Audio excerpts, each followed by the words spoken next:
Bismillahirrahmanirrahim. Assalamualaikum warahmatullahi wabarakatuh. Alhamdulillahilladzi bi ni'matihi tatimmu shalihat. Alladzi hadana li hadza wa ma kunna linahtadiya laula an hadana Allah.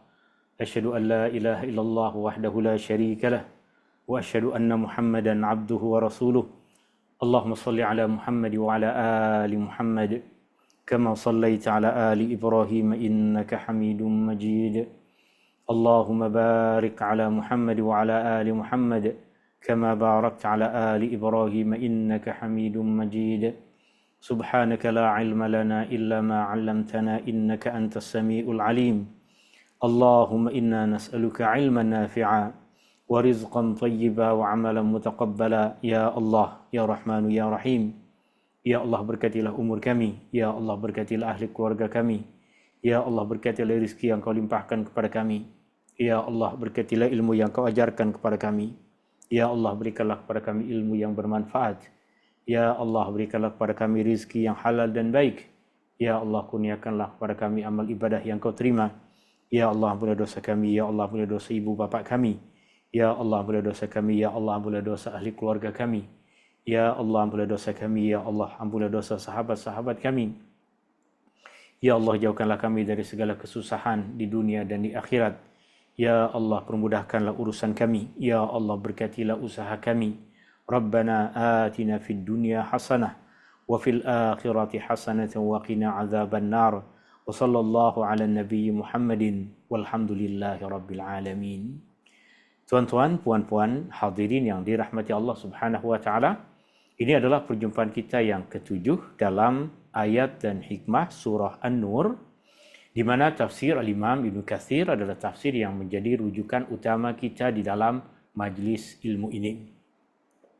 Dan majlis ilmu ini terbuka kepada soalan jika tuan-tuan dan puan-puan ada kemusykilan, ada soalan-soalan yang nak ditanyakan, maka tuan-tuan dan puan-puan boleh tulis soalan di dalam chat room yang ada di dalam Zoom meeting ini, atau tuan-tuan dan puan-puan juga boleh terus buka mikrofon dan terus tanyakan soalan, khususnya soalan-soalan yang berkaitan dengan apa yang tengah kita kupas, apa yang tengah kita pelajari. Dan ayat yang kita akan pelajari dalam majlis ilmu kita di petang hari ini, ayat yang kita akan kupas dalam majlis ilmu kita di petang hari ini adalah ayat yang ke-19 sehingga ayat yang ke-22 dari surah An-Nur. Saya telah pun kongsikan kepada tuan-tuan dan puan-puan nota tafsir Ibn Katsir, atau tepatnya ringkasan dari terjemahan tafsir Ibn Katsir. Tuan-tuan dan puan-puan boleh gunakan nota tafsir itu sebagai rujukan utama di dalam majlis ilmu ini. Surah An-Nur seperti yang telah kita pelajari masuk dalam himpunan surah-surah Madaniyah, surah yang diturunkan di Madinah selepas Rasulullah SAW hijrah. Dan kita pun telah mempelajari bahawa surah ini tidak diturunkan sekali. Surah ini diturunkan berkaitan dengan beberapa peristiwa yang terjadi pada masa Rasulullah SAW. Dan di dalam mushaf Al-Quran kita boleh jumpai surah An-Nur pada susunan yang ke-24. Tema utama dari surah yang mulia ini adalah agama yang Allah Subhanahu wa taala turunkan kepada kita, agama yang Allah Subhanahu wa taala wahyukan kepada Rasulullah sallallahu alaihi wasallam adalah cahaya yang menerangi diri kita sebagai seorang hamba, menerangi keluarga kita dan juga masyarakat kita. Isi kandungan utama dari surah An-Nur kita boleh bahagi menjadi dua, mulai dari ayat 1 hingga ayat yang ke-26. Allah Subhanahu wa taala menyebutkan beberapa perkara yang berkaitan dengan perbuatan-perbuatan yang keji, dan Allah Subhanahu wa taala mahu agar kita menjauhkan diri dari perbuatan-perbuatan tersebut. Dan perbuatan keji, perbuatan buruk yang Allah Subhanahu wa taala larang pada ayat yang nanti kita akan kupas, ianya sangat berkaitan dengan realiti kehidupan kita sekarang. Kehidupan di mana orang mudah sekali mendapatkan maklumat. Kehidupan di mana kita mudah sekali untuk percaya dengan berita yang disebarkan oleh orang lain, dan kita sangat seronok ketika mendengar berita yang buruk, ketika mendengar berita yang mengaibkan seseorang, perkara tersebut, apa yang akan kita kupas, apa yang kita akan kupas di dalam ayat-ayat ini sangat berkaitan dengan realiti yang ada di dalam kehidupan kita. Kemudian nanti di dalam surah An-Nur, mulai dari ayat yang ke-27 sehingga ayat yang ke-64, Allah Subhanahu wa taala menyebutkan tentang banyak adab di dalam rumah, adab di dalam rumah tangga, dan adab di dalam masyarakat. Ini ayat-ayat yang insya Allah kita akan kupas, ayat-ayat yang insya Allah kita akan pelajari, banyak ayat-ayat yang kita akan kupas, ayat-ayat yang kita akan pelajari, dan 3 perkara yang kita mahu capai, 3 perkara yang kita mahu dapatkan di akhir pertemuan nanti. Yang pertama adalah kita pastikan bahwa kita memahami setiap perkataan yang Allah Subhanahu wa taala sebutkan di dalam ayat-ayat ini. Kita pelajari ayat ini kata per kata, apa maksudnya. Kemudian yang kedua, kita memahami apa yang dikupas oleh Imam Ibn Katsir di dalam kitab tafsirnya. Dan yang ketiga yang paling penting adalah kita boleh mengambil i'tibar, kita boleh mengambil pengajaran yang berkaitan dengan realiti kehidupan kita. Kita mulakan dengan ayat yang pertama, itu ayat yang ke-19 dari surah An-Nur, firman Allah Subhanahu wa taala, A'udzu billahi minasyaitonir rajim. Innal ladzina yuhibbuna an tashi'al fahishatu fil ladzina amanu lahum 'adzabun alimun fid dunya wal akhirah wallahu ya'lamu wa antum la ta'lamun. Sesungguhnya orang-orang yang suka agar tersebarnya perbuatan keji dalam kalangan orang-orang yang beriman, bagi mereka azab yang pedih. Bagi mereka azab yang tidak terperi sakitnya di dunia dan di akhirat. Dan Allah mengetahui sedang kamu tidak mengetahui. Jika kita tengok ayat ini, kita kupas kata per kata di dalam ayat ini, ianya dimulakan dengan perkataan inna yang bermaksud sesungguhnya. Dan diikuti dengan perkataan alladzina. Alladzina bermaksud yang. Tapi kerana perkataan alladzina lazimnya digunakan untuk orang ramai, maka selalu dalam terjemahan kita akan jumpai perkataan alladzina diterjemahkan dengan maksud orang-orang yang. Innal ladzina, sesungguhnya orang-orang yang. Yuhibbuna, mereka suka. Yuhibbuna, mereka suka. Orang-orang yang suka. Yuhibbuna, mereka suka. An, agar, untuk. Tashi'a, tersebar. Tashi'a, tersebar, meluas. Al-fahishatu, perbuatan keji. Tashi'a al-fahishatu, agar tersebar perbuatan keji. Fil ladzina amanu, pada orang-orang yang beriman. Fi bermaksud pada, dalam. Di sini kita terjemahkan dengan maksud dalam kalangan. Alladzina sama seperti alladzina.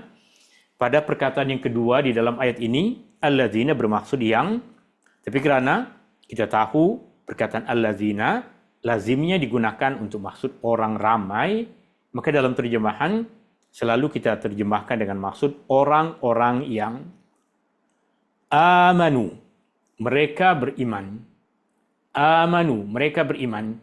Alladzina amanu, orang-orang yang beriman. Jika diterjemahkan perkata, orang-orang yang mereka beriman. Tapi tentunya di dalam bahasa Melayu, jika ada banyak pengulangan kata ganti nama, tak akan jadi cantik, maka kita terjemahkan dengan maksud orang-orang yang beriman.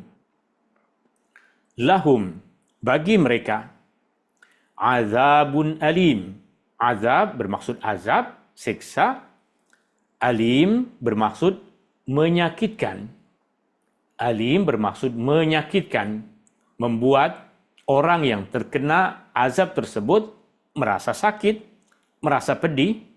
Maka terkadang ia diterjemahkan dengan maksud azab yang pedih. azab yang tidak terperi sakitnya, azab yang tidak tertahan sakitnya, azab yang menyakitkan fid dunia wal akhirah, di dunia dan di akhirat. Wallahu, dan Allah, ya'lamu, dia mengetahui. Wallahu, dan Allah, ya'lamu, dia mengetahui. Jika kita terjemahkan dengan maksud dan Allah mengetahui, kerana tadi dah kita sebut pengulangan kata ganti nama di dalam bahasa Melayu bukan sesuatu yang cantik. Wallahu ya'lamu, dan Allah mengetahui, Allah dia mengetahui, wa antum, dan kamu semua, sedangkan kamu semua, sedang kamu semua. Wa diterjemahkan dengan maksud sedang ataupun sedangkan, kerana ia di dalam tata bahasa Arab dikenal sebagai waw al-haliyah, waw yang menunjukkan bahawa ayat yang berada selepasnya menunjukkan tentang keadaan. Allah mengetahui sedang keadaan kamu, wahai manusia, la ta'lamun, kamu tidak mengetahui. Itu maksud dari perkataan-perkataan yang ada di dalam ayat ini. Maka ayat yang ke-19 kita telah mengupas kandungan makna perkata yang ada di dalamnya. Kita akan tengok bagaimana kupasan dari Al-Imam Ibn Kathir rahimahullahu ta'ala berkaitan dengan ayat ini. Al-Imam Ibn Kathir mula mengambil bahagian depan dari ayat ini, iaitu firman Allah Subhanahu wa ta'ala, innal ladzina yuhibbuna an tashi'al fahishatu fil ladzina amanu lahum azabun alimun fid dunya wal akhirah. Sesungguhnya orang-orang yang suka agar tersebarnya perbuatan keji dalam kalangan orang-orang yang beriman, bagi mereka azab yang pedih di dunia dan di akhirat. Adakah orang suka tersebar perbuatan keji di kalangan orang-orang yang beriman? Jawapannya ada. Jawapannya adalah banyak. Orang yang sentiasa mengkongsikan, orang yang sentiasa menyebarkan berita-berita berkaitan dengan dosa. Apa maksud berita-berita berkaitan dengan dosa? Jika kita tengok isi konten dari berita tersebut, kita tanya pada diri kita, adakah ia berkaitan dengan sesuatu yang membawa kebaikan akhirat? Adakah ia sesuatu yang memberikan pahala atau memberikan dosa? Adakah perbuatan yang disebarkan di dalam berita tersebut, adakah perbuatan baik yang kita tahu orang yang melakukan perbuatan baik layak untuk mendapatkan pahala, ataukah ia adalah perbuatan dosa? Jika ia adalah perbuatan dosa, maka ia berkaitan dengan ayat yang tengah kita kupas ini. Ada orang-orang yang suka agar berita yang berkaitan dengan perbuatan-perbuatan keji tersebar di dalam kalangan orang-orang yang beriman. Tuan-tuan dan puan-puan kena ingat bahawa ayat yang tengah kita kupas ini berkaitan dengan apa yang kita pelajari dalam pertemuan yang lepas, di mana di dalam pertemuan yang lepas Al-Imam Ibn Kathir rahimahullahu ta'ala menyebutkan bahawa mula dari ayat yang ke-11, Imam Ibn Kathir mengatakan 10 ayat ini Allah Subhanahu wa ta'ala turunkan berkaitan dengan orang-orang yang menyebarkan berita dusta tentang Ummul Mukminin Aisyah radhiyallahu anha. Yang di dalam berita dusta tersebut, berita tipu tersebut, berita palsu tersebut, mereka menyebarkan berita bahawa Ummul Mukminin, isteri Rasulullah sallallahu alaihi wasallam, Aisyah radhiyallahu anha, telah melakukan perbuatan curang, telah berzina dengan seseorang. Perkara ini tentunya tidak terjadi. Tetapi mereka menyebarkan berita itu. Berita yang disebarkan, itulah yang berkaitan dengan ayat ini. Menyebarkan berita tentang dosa. Sama ada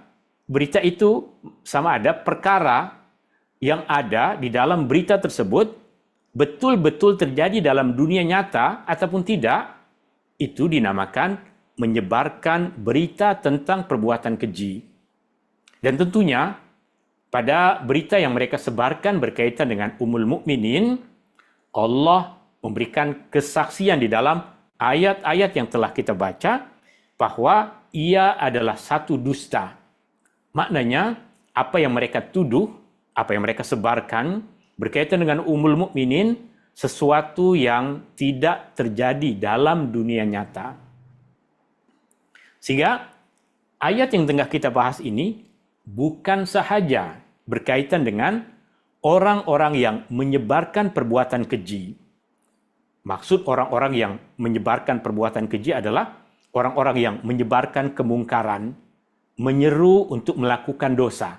Bukan sahaja itu.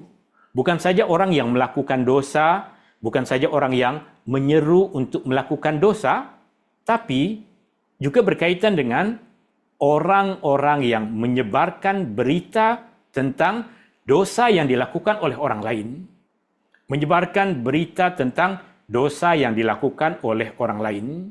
Tentu kita tahu banyak orang-orang yang terkenal ketika terjadi sesuatu pada mereka, orang suka untuk menyebarkan berita.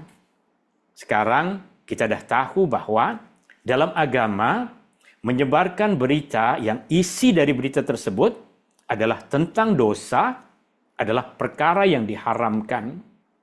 Kenapa diharamkan? Bukankah benda itu betul terjadi? Bukankah perkara yang disebarkan itu memang adalah perkara yang benar-benar terjadi?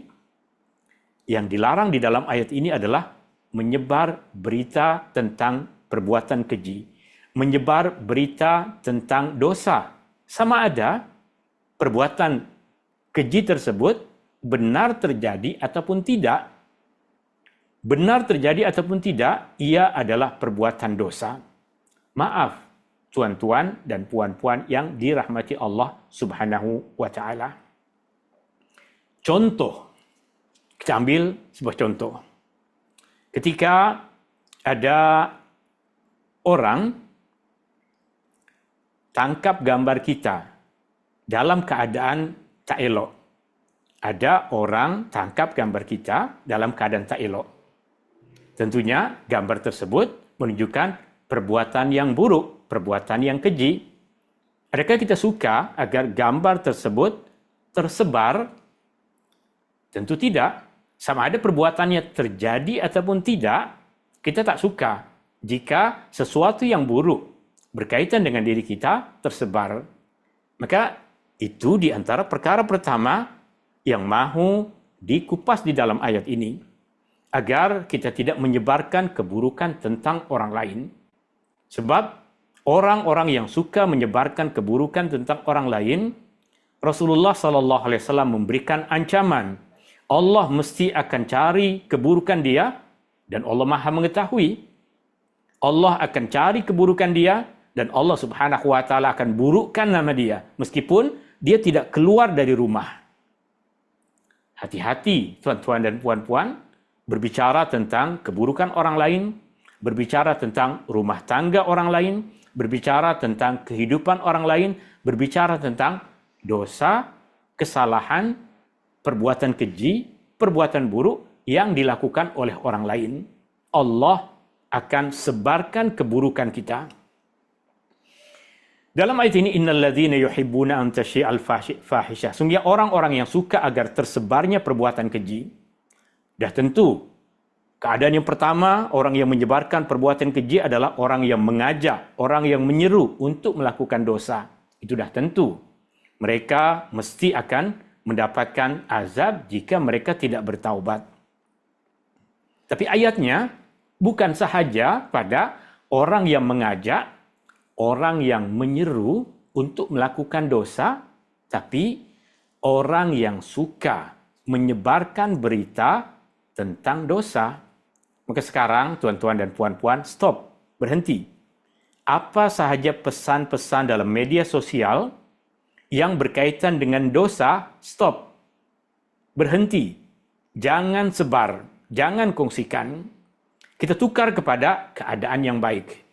Jika kita dengar berita tentang Ada seorang budak yang dapat hadiah sebab dia rajin pergi ke masjid, sebar berita macam itu. Ada satu masjid yang mengkempenkan untuk solat subuh, sebarkan berita tentang kebaikan. Tukar minda kita untuk terbuka kepada perbuatan-perbuatan baik agar dia tersebar, tutup daripada perbuatan-perbuatan dosa yang dilakukan oleh orang lain. Kadang kita berpikir bahwa kita sebar ni agar keluarga kita terlindung dari perbuatan itu. Tidak. Allah dah larang, apapun sebab yang kita nak sebutkan, Allah dah larang. Apa yang haram di dalam agama, apapun sebabnya yang kita lakukan, selain keadaan darurat, maka ia bukan sesuatu yang dibenarkan. Di antara tuan-tuan dan puan-puan yang dirahmati Allah Subhanahu wa taala, saya sering menyebutkan di antara kesan buruk dari tersebarnya berita tentang perbuatan keji, tersebarnya berita tentang dosa adalah jika semakin banyak berita tersebut tersebar, orang akan semakin merasa bahwa ia adalah perkara yang biasa. Ia adalah perkara yang biasa, dan kita tak mahu masyarakat Islam terbiasa dengan perbuatan dosa. Yang kita mahu adalah dosa tersebut jika pun terdengar tersebar, cukup pada kalangan-kalangan orang-orang yang memiliki autoriti untuk menumpas, untuk menghilangkan, untuk menghapus, untuk memberikan hukuman ke atas orang-orang yang melakukan dosa tersebut. Tak perlu dikongsikan kepada semua orang. Kerana ketika ia sudah tersebar, kesan buruk yang pertama adalah masyarakat Islam jadi terbiasa mendengar perbuatan dosa. Apabila ia sudah terbiasa, maka keinginan untuk melakukan dosa jadi tinggi dan keinginan untuk menghalang orang lain daripada melakukan dosa akan menjadi berkurang. Ini kesan buruk yang pertama. Kesan buruk yang kedua adalah keburukan tersebut akan tersebar generasi bergenerasi. Orangnya dah boleh jadi dah taubat kepada Allah. Jika orang dah bertaubat kepada Allah, Allah dah ampun. Tapi masyarakat tidak akan melupakan. Masyarakat tidak akan mengampuni dosa yang dia telah lakukan. Sedangkan Allah Subhanahu wa taala telah memberikan ampunan. Itu keburukan yang kedua. Keburukan yang ketiga adalah orang mula akan memberikan perbandingan. Orang mula akan membanding-bandingkan. Jika orang seperti itu boleh buat, kenapa saya tak boleh? Jika ustaz yang tahu agama, dia boleh melakukan dosa seperti itu, kenapa orang yang seperti ini tidak? Kenapa saya tidak boleh? Orang akan mula membanding-bandingkan antara sesuatu orang dengan orang lain, antara seseorang dengan dirinya sendiri pada perkara yang buruk, pada keinginan ataupun perkara yang berkaitan dengan perbuatan dosa.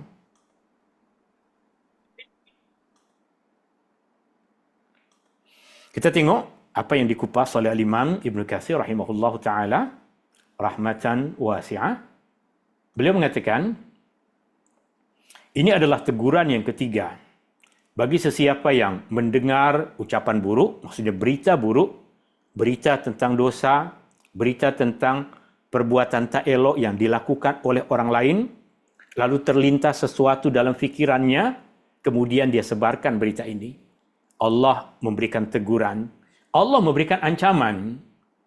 Ancaman lahum azabun alim, bagi mereka azab yang menyakitkan. Sehingga nasihat dari Imam Ibn Katsir, janganlah dia menyebarkan atau menyiarkannya. Allah berfirman bahwa mereka yang suka menyebarkan keburukan pada konteks ayat ini maksudnya adalah menyebarkan berita tentang perbuatan keji. Bukan setakat mengajak orang untuk melakukan dosa. Ingat, konteks ayat ini tengah membahas tentang menyebarkan berita tentang perbuatan keji. Memang mengajak orang untuk melakukan perbuatan dosa, memang itu adalah dosa besar. Tapi yang kita terkadang tidak menyadari adalah menyebarkan berita tentang dosa di dalam agama kita juga dilarang, juga diharamkan. Bukan saja mengajak orang untuk melakukan dosa, menyebarkan berita. Yang berita tersebut boleh jadi benar-benar terjadi, boleh jadi tidak terjadi. Jika berita tersebut benar-benar terjadi, tetap ia adalah perkara yang haram. Jika perkara tersebut tidak terjadi, artinya bukan sesuatu yang terjadi dalam dunia nyata, maka kita selain menyebarkan berita tentang dosa, kita juga telah mengaibkan nama orang yang hakikatnya dia tidak melakukan kesalahan itu. Allah berfirman bahwa mereka yang suka menyebarkan keburukan, menyebarkan berita tentang dosa, tentang perbuatan keji, dalam kalangan orang-orang yang beriman akan menerima azab yang pedih di dunia, apabila ditegakkan hukuman hudud ke atasnya, dan di akhirat dengan siksa yang menyakitkan. Wallahu ya'lamu wa antum la ta'lamun. Allah mengetahui sedang kamu tidak mengetahui. Jika kita tahu Allah yang Maha mengetahui, maka serahkanlah urusan kepada Allah. Orang buat dosa, jika kita kenal dengan orang itu, datang, berikan nasihat terus kepadanya, berikan teguran terus kepadanya, sampaikan apa yang baik terus kepadanya, tak perlu disebarkan berita-berita tentang dosa. Niscaya jika kita serahkan urusan kita kepada Allah Subhanahu wa taala, niscaya kamu akan mendapatkan petunjuk. Berkaitan dengan apa yang tadi kita sampaikan bahwa Rasulullah melarang kita untuk mencari-cari keburukan orang lain, mencari-cari keburukan orang lain saja tak boleh, apalagi menyebarkan keburukan tentang orang lain. Imam Ahmad meriwayatkan daripada Thauban adalah pembantu Nabi SAW, bahwa Nabi SAW bersabda, La tu'zu ibadallah, wa la tu'ayyiruhum. Janganlah kamu menyakiti hamba-hamba Allah. Janganlah kamu menyakiti orang-orang Islam. Janganlah kamu menyakiti orang-orang yang beriman. Jangan mencela mereka. Wala tatlubu auratihim. Jangan mencari-cari aib mereka. Jangan cari-cari kesalahannya. Jangan cari-cari kekurangannya. Jangan cari-cari keburukannya. Fa innahu man talaba aurata akhihil muslim. Kerana sesiapa yang mencari keburukan, aib, kesalahan saudaranya sesama muslim, talaballahu auratah. Allah akan cari auratnya, Allah akan cari aibnya, keburukannya. Hatta yafdahahu fi baiti. Sehingga Allah akan membongkar aib tersebut meskipun dia tidak keluar rumah, meskipun dia ada di dalam rumahnya sendiri. Kemudian Allah berfirman pada ayat yang ke-20, "Walaula fadlullahi 'alaikum wa rahmatuhu wa annallaha ra'ufur rahim." Walaula bermaksud, dan kalaulah tidak, kalaulah bukan, fadlullah, kerana limpah kurnia Allah, alaikum, ke atas kamu, kepada kamu, warahmatuhu, dan juga rahmatnya, kasih sayangnya, wa annallah, dan bahawa sesungguhnya Allah, ra'ufur rahim, maha lembut, lagi maha penyayang, maha lembut, lagi maha mengasihani. Jika bukan kerana rahmat dari Allah, jika bukan kerana luasnya limpah kurnia dari Allah Subhanahu wa taala, Allah Subhanahu wa taala akan binasakan kita, sebab kita hidup pada masa orang dengan mudah, dengan berani menyebarkan berita-berita tentang dosa. Orang dengan mudah, dengan berani, tanpa rasa takut, bahkan dengan seronok menyebarkan berita-berita tentang perbuatan dosa yang dilakukan oleh orang lain. Jika perkara seperti itu terjadi, layak kita mendapatkan azab dari Allah Subhanahu wa taala. Tapi Allah Subhanahu wa taala mengatakan, jika bukan kerana limpah kurnia yang besar dari Allah, jika bukan kerana luasnya rahmat Allah, dah tentu keadaannya akan bertukar. Tidak akan seperti ini. Allah mesti akan timpakan azab. Tapi kita bersyukur kepada Allah, meskipun banyak kemungkaran yang disebarkan oleh orang, Allah Subhanahu wa taala masih memberikan kepada kita pintu ampunan, membukakan bagi kita pintu ampunan, memberikan kesempatan kepada kita untuk memperbaiki diri kita. Al-Imam Ibn Katsir berkaitan dengan ayat ini, beliau mengatakan, Allah menyatakan bahawa jika bukan kerana limpah kurnia dan rahmatnya, niscaya keadaan kamu akan berbeza. Keadaan kamu akan berbeza. Allah boleh timpakan bala azab yang besar di dunia, namun Allah maha lembut dan maha pengasih, penyayang terhadap hamba-hambanya. Dia menerima taubat sesiapa yang kembali kepadanya dan menyucikan mereka yang dikenakan hukuman hudud. Orang-orang yang menyebarkan berita tersebut pada masa Rasulullah sallallahu alaihi wasallam, mereka telah pun ditimpakan kepada mereka hukuman sebat, hukuman hudud ke atas kesalahan yang telah mereka lakukan. Mereka dah bertaubat kepada Allah. Orang-orang yang menyebarkan berita tersebut di kalangan orang-orang yang beriman telah bertaubat.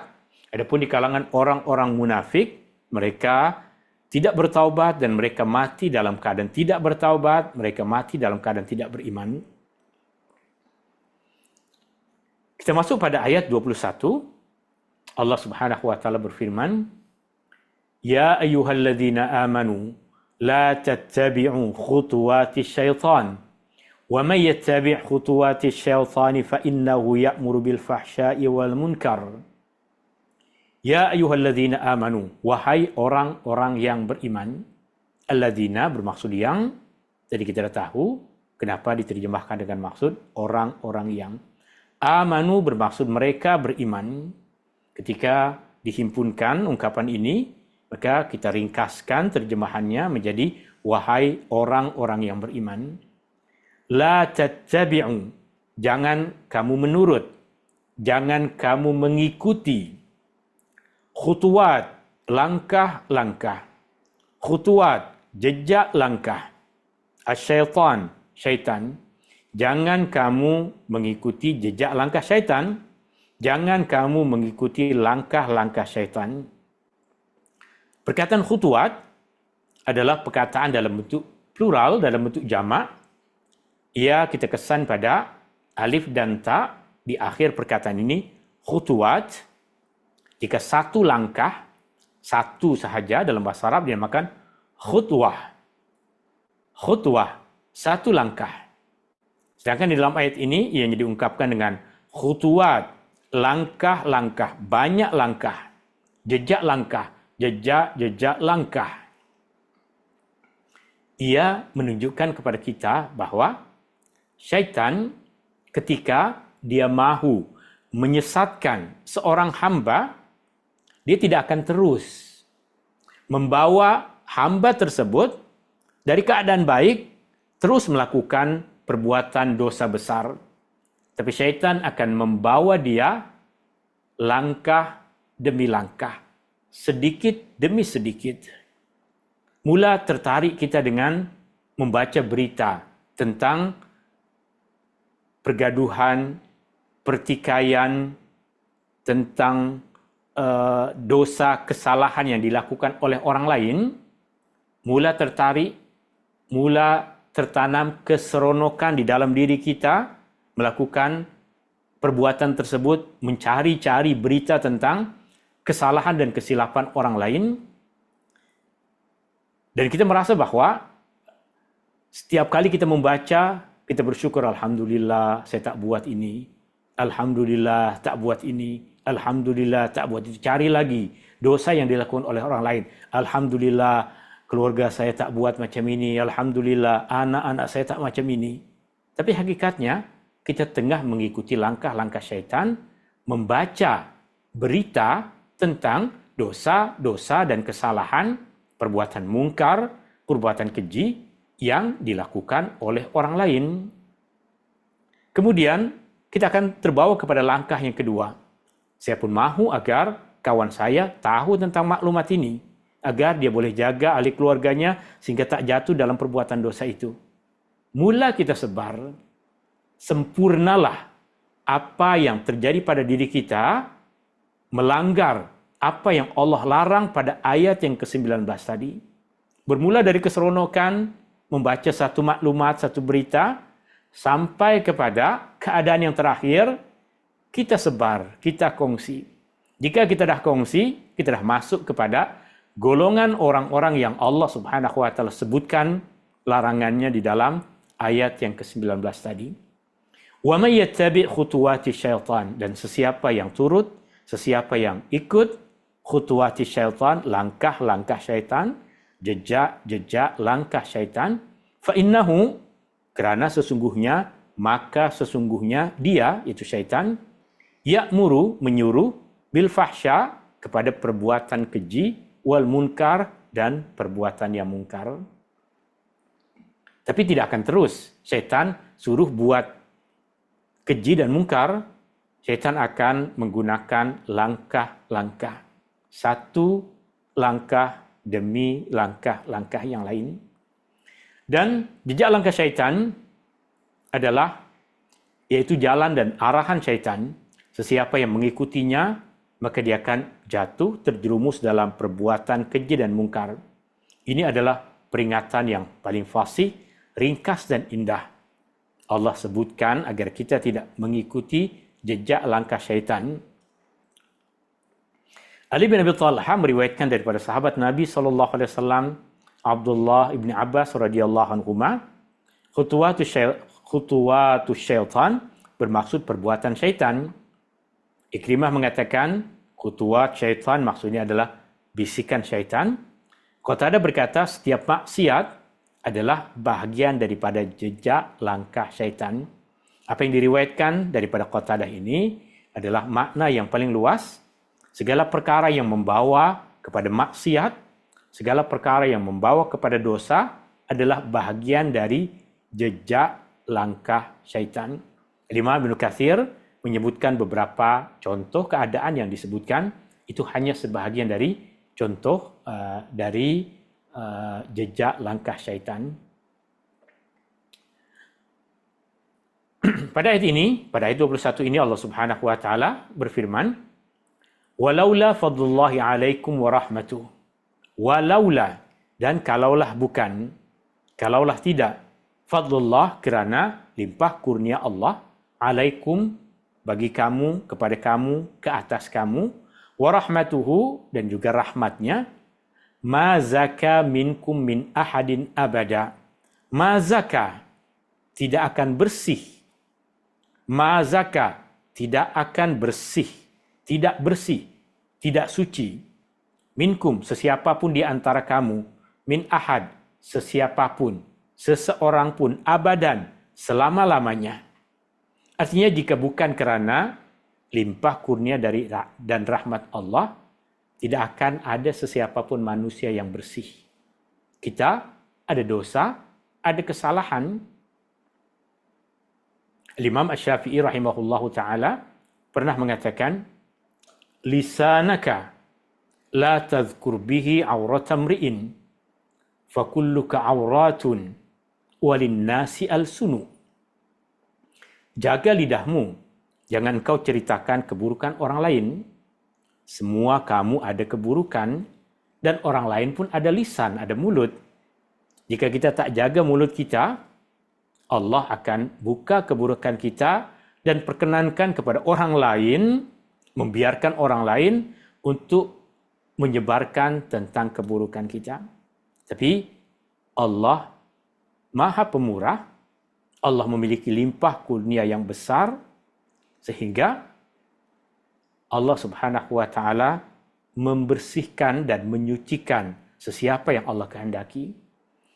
Maksud dari ayat ini, hanya Allah yang memberikan taufik untuk kita bertaubat, untuk kita membersihkan diri kita, menyucikan jiwa kita daripada dosa-dosa berkaitan dengan perbuatan syirik, dosa-dosa berkaitan dengan maksiat ataupun dosa-dosa berkaitan dengan akhlak yang buruk.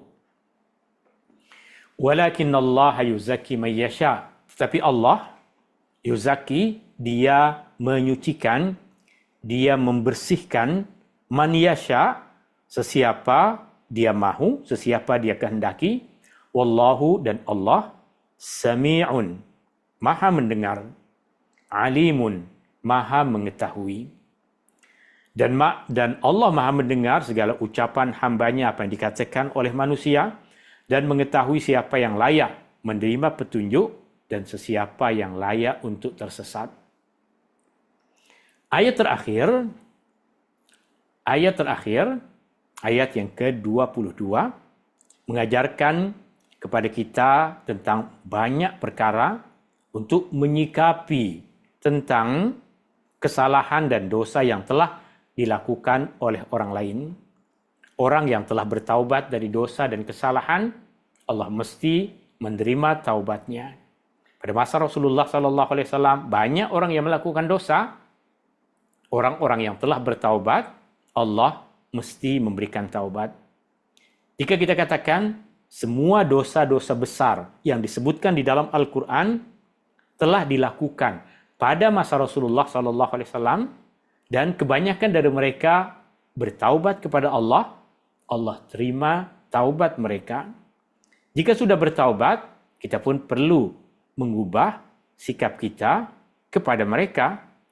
Orang yang telah kembali kepada jalan yang benar, perlu kita sikapi dengan betul. Orang yang masih berkekalan pada dosa, perlu kita bersikap dengan sikap yang berbeza. Perlu kita berikan nasihat, perlu kita berikan pengajaran, perlu kita berikan petunjuk jalan. Dalam ayat ini, ayat yang terakhir, ayat 22, Allah berfirman, وَلَا يَأْتَلِ أُولُو الْفَضْلِ مِنْكُمْ وَالسَّعَةِ.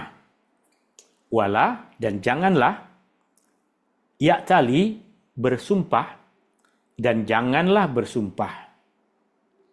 Siapa yang Allah larang untuk bersumpah di dalam ayat ini, dan Allah melarang untuk bersumpah ke atas perkara apa? Wala ya'tali ulul fadli minkum wassa'ah.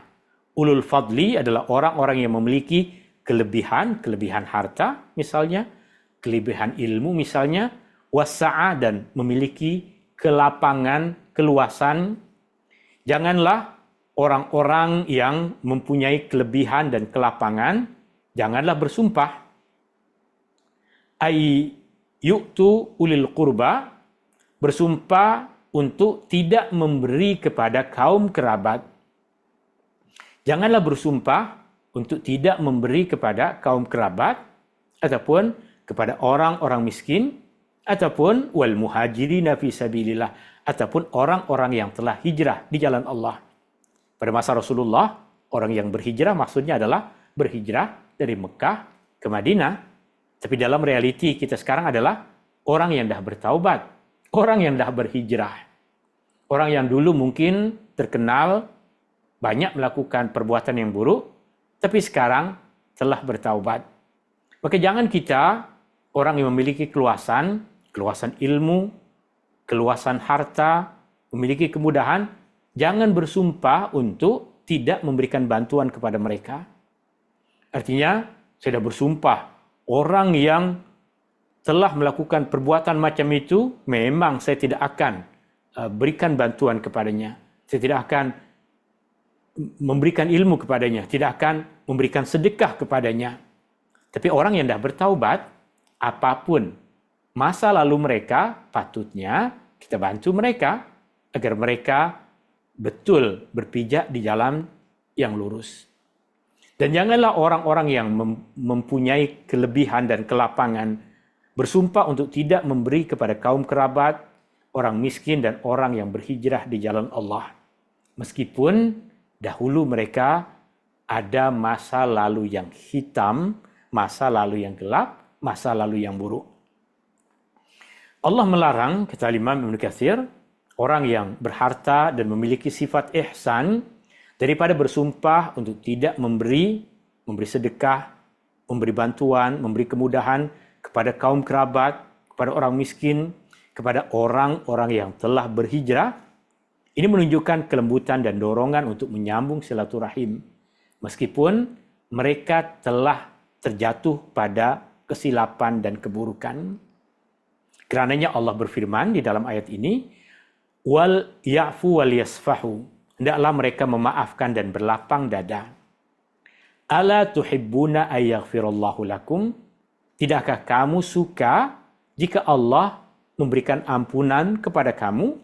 Wallahu ghafurur rahim. Allah Maha Pengampun lagi Maha Mengasihani.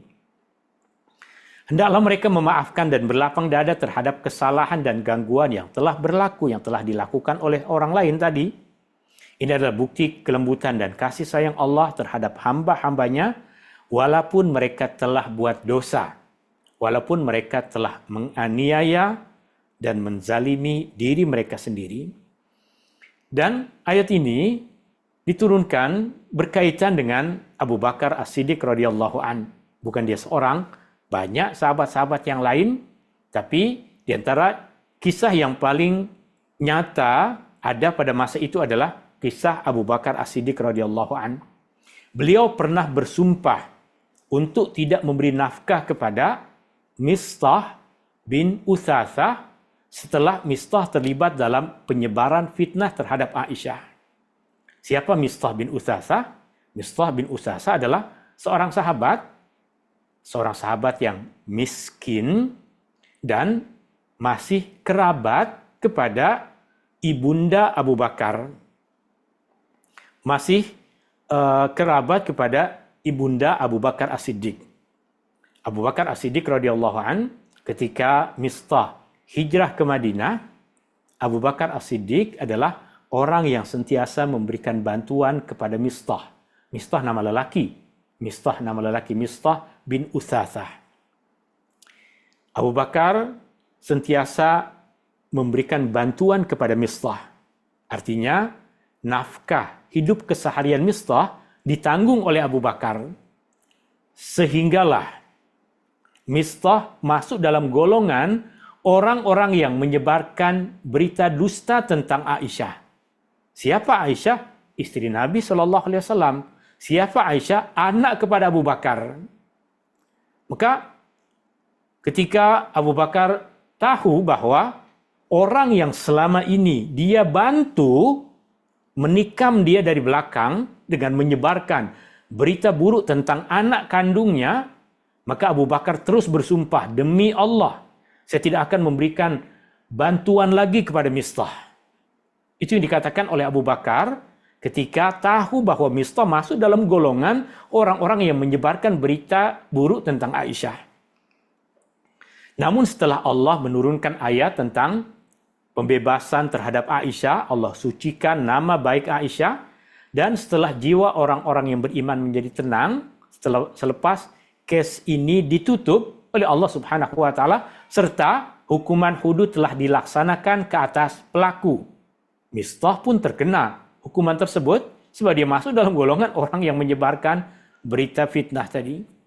Allah memerintahkan agar Abu Bakar kembali menyantuni Mistah, yang merupakan anak saudaranya dan orang miskin yang telah berhijrah di jalan Allah. Mistah telah jatuh dalam penyebaran fitnah, namun Allah telah menerima taubatnya dan hukuman ke atasnya pun telah dilaksanakan. Kerana balasan Allah sesuai dengan perbuatan yang hamba lakukan, sebagaimana kita memaafkan orang lain, Allah memaafkan kita. Sebagaimana kita memberikan kemudahan kepada orang lain, Allah berikan kemudahan kepada kita. Sebagaimana kita berlapang dada kepada orang lain, Allah akan memberikan kelapangan kepada kita. Itulah sikap Abu Bakar. Abu Bakar yang terkenal dengan kebaikan dan kemurahan hati terhadap keluarganya dan kepada orang lain, apabila ayat ini diturunkan, wal ya'fu wal yasfahu, hendaklah mereka memaafkan dan berlapang dada. Ala tuhibbuna ayyaghfirallahu lakum? Tidakkah engkau suka jika Allah memberikan ampunan? Mendengar ayat yang Allah bertanya, tidakkah kamu suka Jika Allah memberikan ampunan, Abu Bakar terus menjawab, "Ya Rabbana, wahai Tuhan kami suka agar engkau memberikan ampunan kepada kami." Maka terus, dia berlapang dada, dia memberikan maaf kepada Mistah. Lalu beliau kembali memberikan nafkah kepada Mistah dan bersumpah, "Demi Allah, aku tidak akan menarik bantuan ini daripadanya selama-lamanya. Selama-lamanya, selagi aku ada kemampuan, aku akan sentiasa memberikan bantuan kepadanya. Meskipun dahulu dia telah melakukan satu perbuatan yang memburukkan nama, darah, daging kepada Abu Bakar As-Siddiq, yaitu Ummul Mukminin Aisyah radhiyallahu anha." Sumpah yang diucapkan oleh Abu Bakar itu sebagai ganti kepada sumpah yang dulu pernah dia ucapkan ketika Mistah masuk dalam golongan orang-orang yang menyebar fitnah. Dulu Abu Bakar pernah mengatakan, "Demi Allah, aku tidak akan memberikan bantuan lagi kepadanya." Karena itulah Abu Bakar As-Siddiq mendapatkan gelar As-Siddiq.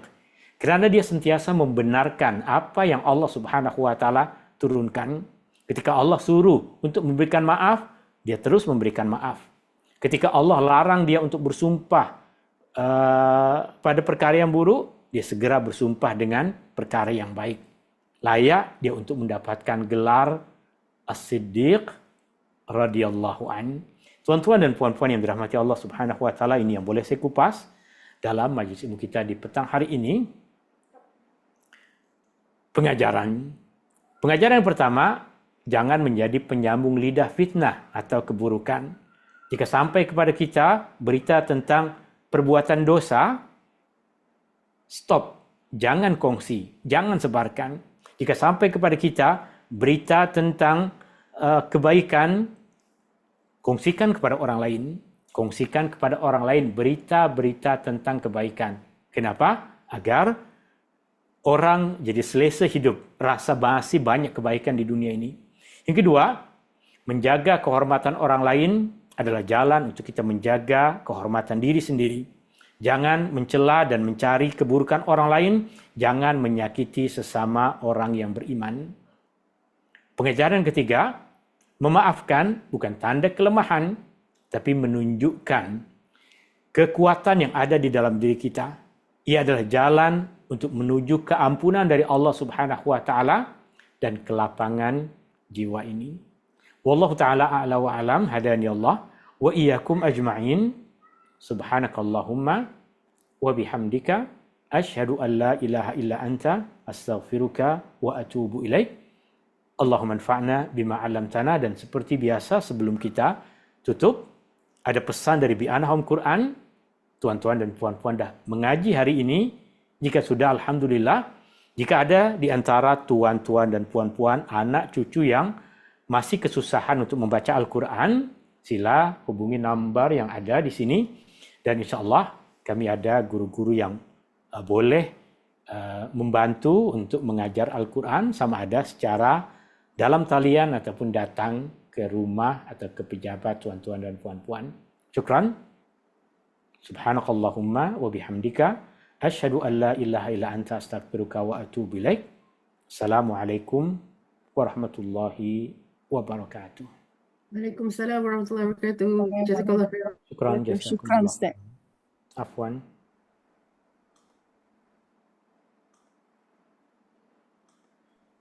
Terima kasih, Ustaz. Terima kasih, Puan. Syukran. Kasih, Ustaz. Terima kasih, Puan. Terima kasih, Ustaz.